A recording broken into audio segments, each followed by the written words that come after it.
जय हिंद। नमस्कार फ्रेंड्स, ज्योति क्लासेस में आप सभी का एक बार फिर से स्वागत है। हेलो दोस्तों, कैसे हैं आप सभी? आई होप आप सभी बहुत ही अच्छे होंगे, स्वस्थ होंगे, स्टडी अपनी कंटिन्यू कर रहे होंगे। चलते हैं हमारी आज की मॉर्निंग की क्लास की तरफ। सभी को सुप्रभात, गुड मॉर्निंग। देखते हैं आज के दिन क्या है कुछ खास, देन चलते हैं हमारी क्लास की तरफ। बट क्लास स्टार्ट करने से पहले आप सभी से रिक्वेस्ट है, चैनल पर फर्स्ट टाइम विजिट किए हैं, चैनल को लाइक शेयर और सब्सक्राइब करें, अपना फीडबैक हमें प्रोवाइड कराएं और इस क्लास को हमारे जितने भी लर्नर्स हैं उन सभी के पास शेयर करें ताकि वो भी हमारे साथ जुड़ के अपने स्टडी कंटिन्यू कर सके। तो चलिए स्टार्ट करते हैं आज की क्लास।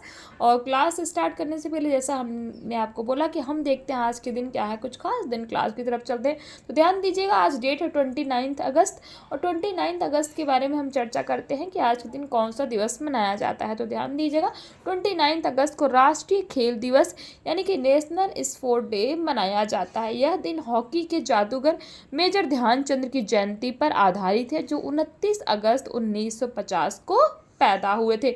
और साथ ही साथ आज के ही दिन तेलुगु भाषी क्षेत्र में तेलुगु भाषा दिवस भी मनाया जाता है। तो ये हमने दो महत्वपूर्ण दिवस देखे। कौन सा? एक तो हमने राष्ट्रीय खेल दिवस यानी कि नेशनल स्पोर्ट डे के बारे में जाना, जो किस लिए मनाया जाता है। तो यह मेजर ध्यानचंद की जयंती पर आधारित है, जो 29 अगस्त को 1950 में पैदा हुए थे। और साथ ही साथ आज ही तेलुगु भाषी राज्य में तेलुगु भाषा दिवस भी मनाया जाता है। आई होप ये दोनों ही पॉइंट्स आपको अच्छे से क्लियर हुए होंगे। तो चलते हैं आज की क्लास की तरफ। तो आज की क्लास में हम करेंगे, जैसा कि आप सभी जानते हैं, कर रहे हैं हम भोजन एवं पोषण विज्ञान। वैसे तो फ्रेंड्स हमारी मैनेजमेंट की क्लास होने वाली थी, बट ये हमारा जो सुपोषण और कुपोषण चैप्टर 3 हम फूड एंड न्यूट्रिशन साइंस का कर रहे हैं। तो हमने कहा कि एक बार इसको कंप्लीट कर देते हैं, नहीं तो आप कंफ्यूज हो जाओगे। देन हम अपना जो है स्टार्ट करते हैं अपना होम मैनेजमेंट। तो उसी में हम फ्रेंड्स आज करेंगे, जैसा कि मैंने आपको बोला कि हम कर रहे हैं कुपोषण को रोकने के जो सरकार द्वारा चलाए गए जो योजनाएं हैं उस पर हम चर्चा कर रहे हैं। तो आज की क्लास में हम करेंगे नेक्स्ट हमारी जो योजना यानी कार्यक्रम है कुपोषण को रोकने के लिए, क्या? बालवाड़ी पोषण कार्यक्रम यानी कि बालवाड़ी न्यूट्रिशन प्रोग्राम। बट इसको स्टार्ट करने पहले प्रीवियस क्लास में हमने क्या पढ़ा है एक बार क्विक रिवीजन कर लेते हैं, क्योंकि आप सभी जानते हैं revision is the most important part of our study. तो फ्रेंड्स प्रीवियस क्लास में हमने देखा था राष्ट्रीय रक्त अल्पता प्रोफाइलेक्सिस कार्यक्रम, जो दूसरा कार्यक्रम चलाया गया है, इसके बारे में हमने पढ़ा था और इसके उद्देश्य देखे थे और कौन कौन इसका लाभ प्राप्त कर सकता है, इसकी सेवाएं, ये सारी चीज़ें हमने पढ़ी थी। थर्ड कार्यक्रम के अंतर्गत हमने देखा था आयोडीन की कमी के नियंत्रण है, तो राष्ट्रीय कार्यक्रम यानी कि national iodine deficiency control programme, इसके बारे में भी हमने पढ़ा था। इसको देखा था कि कौन कौन इसकी सेवाएं ले सकता है। नमक का आयोडाइजेशन हमने पढ़ा था क्या होता है, इसको उद्देश्य क्या होता है और आयोडीन की कमी से होने वाला रोग कौन सा है, ये सारी चीज़ें हमने प्रीवियस क्लास में इसको डिस्कस किया था। तो इसी के अंतर्गत हम देखेंगे हमारा जो नंबर 4 कार्यक्रम है बालवाड़ी पोषण कार्यक्रम यानी कि बालवाड़ी न्यूट्रिशन प्रोग्राम। तो इस कार्यक्रम की शुरुआत सन 1970 में समाज कल्याण विभाग द्वारा की गई थी। इसका मुख्य उद्देश्य है ग्रामीण क्षेत्रों के 3 से 6 वर्ष के बालकों को कुपोषण से बचाने हेतु पूरक आहार प्रदान करना। चौथी पंचवर्षीय योजना के अंत तक 6000 बालवाड़ियों की स्थापना की गई, जिससे 2.20 लाख बच्चे लाभान्वित हुए। कितने? 2.20 लाख बच्चे लाभान्वित हुए यानी कि इसका लाभ प्राप्त किए। प्रारंभ में बालवाड़ी का संचालन राज्य सरकार द्वारा किया जाता है, परंतु पंचवर्षीय योजना से इसका संचालन केंद्रीय समाज कल्याण परिषद, भारतीय आदिम जाति सेवक संघ तथा हरिजन सेवक संघ द्वारा किया जाता है। नंबर 5 जो कार्यक्रम है क्या है? समन्वित बाल विकास परियोजना यानी कि इंटीग्रेटेड चाइल्ड डेवलपमेंट स्कीम, जिसको हम शॉर्ट में क्या बोलते हैं? ICDS। ICDS का फुल फॉर्म क्या है आपको पता होना चाहिए, इंटीग्रेटेड चाइल्ड डेवलपमेंट स्कीम। ये क्या है? तो भारत में स्कूल पूर्व बालक यानी कि विद्यालय पूर्व बाल जो बच्चे होते हैं एवं गर्भवती तथा धात्री माताओं में इस योजना के अंतर्गत 33 खंड ही चुने गए थे, किंतु वर्तमान में इसकी अधिक आवश्यकता को देखते हुए आज यह योजना 2000 से भी अधिक क्षेत्रों में चलाई जा रही है। निप्सिड इस योजना के संचालन में पूरा सहयोग कर रहा है। इस कार्यक्रम के अंतर्गत गर्भवती एवं धात्री माताओं तथा शिशुओं को स्वास्थ्य सेवा के साथ ही अन्य सेवाएं भी प्रदान की जा रही हैं। उद्देश्य क्या है, इसके ऑब्जेक्टिव देख लेते हैं। तो पहला है 0 से लेकर 6 वर्ष के बालकों के स्वास्थ्य स्तर में सुधार करना। नंबर 2, बच्चों के पोषण स्तर में सुधार करके बाल मृत्यु की समस्या को कम करना। नंबर 3, बच्चों को 6 जानलेवा बीमारियों से बचाने के लिए टीकाकरण कार्यक्रम सहयोग प्रदान करना। नंबर 4, बालकों का स्वास्थ्य परीक्षण करना।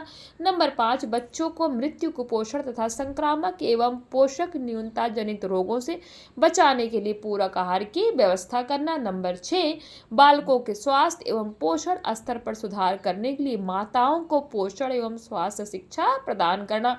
इसका कार्य क्या यानी कि फंक्शंस, तो समन्वित यानी समेकित बाल विकास परियोजना के कार्य निम्नानुसार है। पहला, टीकाकरण यानी कि इम्यूनाइजेशन। नंबर 2, पूरक आहार सप्लीमेंट्री फूड। नंबर 3, स्कूल पूर्व अनौपचारिक शिक्षा यानी कि informal education for pre school child. Number 4, पोषण एवं स्वास्थ्य शिक्षा यानी कि nutrition and health education. Number 5, प्रशिक्षण अर्थात ट्रेनिंग। अब इन सभी को डिटेल में पढ़ते हैं। फर्स्ट क्या है, टीकाकरण यानी कि इम्यूनाइजेशन क्या है, शिशुओं को 6 जानलेवा बीमारियों से बचाव हेतु आंगनवाड़ी केंद्रों के माध्यम से टीके लगाए जाते हैं। बाल कल्याण के लिए आंगनवाड़ी केंद्र यानी कि आंगनवाड़ी सेंटर होता है। आंगनवाड़ी केंद्र में एक कार्यकर्ता मुख्यतः महिला होती है। आप सभी जानते हैं आंगनवाड़ी की जो कार्यकर्ता क्या होती है, मुख्य रूप से एक महिला होती है जो गर्भवती तथा धात्री माताओं एवं शिशुओं को स्वास्थ्य शिक्षा और पोषण के संबंध में विभिन्न प्रकार की सेवाएं प्रदान करने में सहायता करती है। आंगनवाड़ी कार्यकर्ता के कार्यों के मूल्यांकन के लिए आंगनवाड़ी सुपरवाइजर होता है। नंबर 2 है पूरक आहार यानी कि सप्लीमेंट्री फूड। तो निर्धन वर्ग के 1 से 6 वर्ष की आयु के बालकों के लिए आंगनवाड़ी में पूरक आहार का वितरण निःशुल्क किया जाता है। 1 वर्ष में पूरक आहार 300 दिन दिया जाता है। वे बच्चे जो गंभीर रूप से कुपोषित होते हैं उनके लिए विशेष पोषाहार की व्यवस्था की जाती है। पूरक पोषाहार में भुना चना, मूंगफली, दलिया, खिचड़ी, चावल, दाल, अंकुरित चना, मटरी आदि खाद्य पदार्थ वितरित किए जाते हैं यानी कि बांटे जाते हैं। नंबर 3, स्कूल पूर्व बालकों के लिए अनौपचारिक शिक्षा यानी कि informal education for pre school children. तो 3 से 6 वर्ष के बालकों को आंगनवाड़ी कार्यकर्ता आंगनवाड़ी केंद्र में बुलाकर लाती है तथा खेल खेल के माध्यम से रोचक तरीके से उन्हें पढ़ाना लिखना सिखाती है। इसके लिए आंगनवाड़ी कार्यकर्ता को विशेष प्रशिक्षण दिया जाता है। नंबर 4, पोषण एवं स्वास्थ्य शिक्षा यानी कि न्यूट्रिशन एंड हेल्थ एजुकेशन। गर्भवती एवं धात्री माताओं को समय समय पर महीने में 2 से 3 बार केंद्र पर बुलाया जाता है तथा संतुलित व पौष्टिक आहार एवं स्वास्थ्य संबंधी बातों की विस्तृत जानकारी दी जाती है। नंबर 5, स्वास्थ्य परीक्षण यानी कि हेल्थ चेकअप। बालकों, गर्भवती माताओं तथा धात्री माताओं के स्वास्थ्य जांच के लिए चिकित्सक एवं नर्स एक निश्चित दिवस पर आंगनवाड़ी केंद्रों में आती हैं तथा उनका स्वास्थ्य जांच करती हैं। उन्हें स्वस्थ रहने के लिए कई महत्वपूर्ण बातें भी बताती हैं। नंबर 5 है प्रशिक्षण यानी कि ट्रेनिंग। समन्वित समेकित बाल विकास योजनाओं के सफल क्रियान्वयन के लिए समय समय पर आंगनवाड़ी कार्यकर्ता, आंगनवाड़ी सुपरवाइजर, बाल विकास परियोजना अधिकारी जिसको क्या बोलते हैं CDPO तथा आंगनवाड़ी ट्रेनिंग सेंटर के इंस्ट्रक्टर को प्रशिक्षण दिया जाता है ताकि वे विभिन्न कार्यों का संपादन कुशलता एवं निपुणता से पूरी लगन के साथ कर सके। नंबर 6, विशेष पोषाहार कार्यक्रम यानी कि स्पेशल न्यूट्रिशन प्रोग्राम। विशेष पोषाहार कार्यक्रम की शुरुआत भारत सरकार द्वारा सन 1970 से लेकर 71 में की गई थी। कब की गई थी? तो विशेष पोषाहार कार्यक्रम की शुरुआत भारत सरकार द्वारा 1970 से 71 में की गई थी। इसका उद्देश्य क्या था? तो 0 से लेकर 6 वर्ष तक के बालकों, गर्भवती माताओं तथा धात्री माता के स्वास्थ्य स्तर एवं पोषण स्तर में सुधार करना ताकि मातृ शिशु मृत्यु दर को नियंत्रित किया जा सके।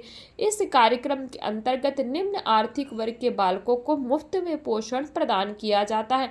प्रारंभ में जब इस कार्यक्रम की शुरुआत हुई थी तब केवल जनजातीय बहुल इलाकों को ही प्राथमिकता दी गई थी। साथ ही 1 लाख जनसंख्या वाले शहरों एवं गंदी वस्तुओं यानी कि स्लम्स में 3 वर्ष तक के बालकों को पोषण प्रदान करना था, जिसे वर्ष 1972 से लेकर 73 में इस योजना का विस्तार किया गया तथा 6 वर्ष तक के बालकों एवं गर्भवती तथा धात्री माताओं को भी सम्मिलित किया गया। इस योजना के अंतर्गत शिशुओं तथा माताओं के लिए प्रोटीन एवं कैलोरी युक्त पूरक आहार की व्यवस्था की गई है और उन्हें यह आहार वर्ष में 250 से 300 दिन तक उपलब्ध करवाया जाता है। पूरक आहार में दाल, चावल, रोटी, दाल, खिचड़ी, दलिया, भुना चना, अंकुरित चना, सत्तू आदि वितरित किए जाते हैं। इससे बालकों को आवश्यक मात्रा में कैलोरी एवं प्रोटीन की पूर्ति हो जाती है। नंबर 7 है व्यवहारिक पोषण कार्यक्रम। नेक्स्ट हमारा जो कार्यक्रम है कौन सा? व्यवहारिक पोषण कार्यक्रम। ध्यान दीजिएगा, जो हम कुपोषण के लिए कार्यक्रम भारत सरकार द्वारा चलाए गए पढ़ रहे ना, उसमें नंबर 6 देखा था हमने विशेष पोषाहार कार्यक्रम और नंबर 7 हमारा है व्यवहारिक पोषण आहार कार्यक्रम। तो आप कंफ्यूज मत होइएगा। व्यवहारिक पोषण आहार कार्यक्रम यानी कि अप्लाइड न्यूट्रिशन प्रोग्राम, ये क्या है? भारत में व्यवहारिक पोषाहार कार्यक्रम की शुरुआत सबसे पहले 1959 यानी कि 1959 में उड़ीसा राज्य में हुई थी। क्वेश्चन अगर बन जाता है कि व्यवहारिक पोषाहार कार्यक्रम की शुरुआत भारत में कब हुई थी, तो आपको पता होना चाहिए। तो सन 1959 में उड़ीसा राज्य में हुई थी। पहले इसका नाम विस्तृत पोषाहार कार्यक्रम था। किसका?